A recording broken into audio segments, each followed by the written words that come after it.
If you have been following Melty Blood type Lumina for the past few weeks, you might have noticed a new discovery was made.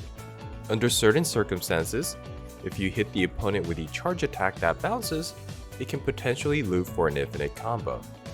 Upon hearing about this discovery, the organizers of Frosty Faustings, a major tournament in Illinois, announced that participants are not allowed to do more than 2 loops or the round will be forfeited. The new rule gained a lot of attention where a few naysayers were making comments saying how this was removing fun, and if Marvel vs. Capcom can have it, why can't Melty Blood? Let's take a closer look and see if this decision makes any sense.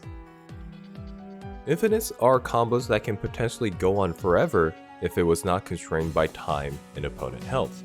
Simple enough. However, I think there are enough variations that it should be categorized into 2 basic types. Infinites that do reasonable damage and has good KO potential, and infinites that scale damage so much that KO is an unlikely outcome. For the first type, you can imagine something from Marvel vs. Capcom series where a typical infinite would KO a character within 20 seconds. Whereas the second type, unless it starts hitting an opponent at low health, will continue to go on until the timer runs out. This is the type of combo that was found in Melty Blood. You can see how little damage it does after a few loops. Now, I think one of the most interesting parts of a fighting game are the player interactions. The more interactions there are, the more chances for adaptations. Of course, there needs to be a balance between interaction and reward. I don't think in this day and age, people want to see a game with no combos and single hits that do little damage. But infinites do negate a lot of this aspect. At least for games like Marvel vs. Capcom, these infinites do KO relatively fast.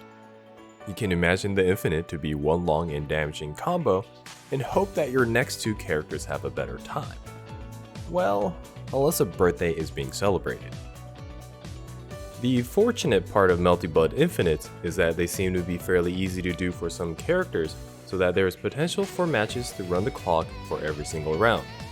This isn't healthy for the tournament organizers, as the venue is only available for a limited amount of time, and I doubt that many players want to wait extended periods for their matches just because the players before them were purposely running the clock. As for the spectators, it's all based on preference, but I would assume Timeout Infinites would eventually become stale for a lot of people. So with all that said, I think Frosty Fausting made the right decision to limit infinites. It's very important to understand that context does matter, and just because one thing is allowed in one game doesn't mean it'll translate well to another. And it would also help if people think outside of the game and have some empathy for the organizers. But regardless, let me know in the comments what you think about this decision and infinites in general. Should they be part of fighting games or should they be removed?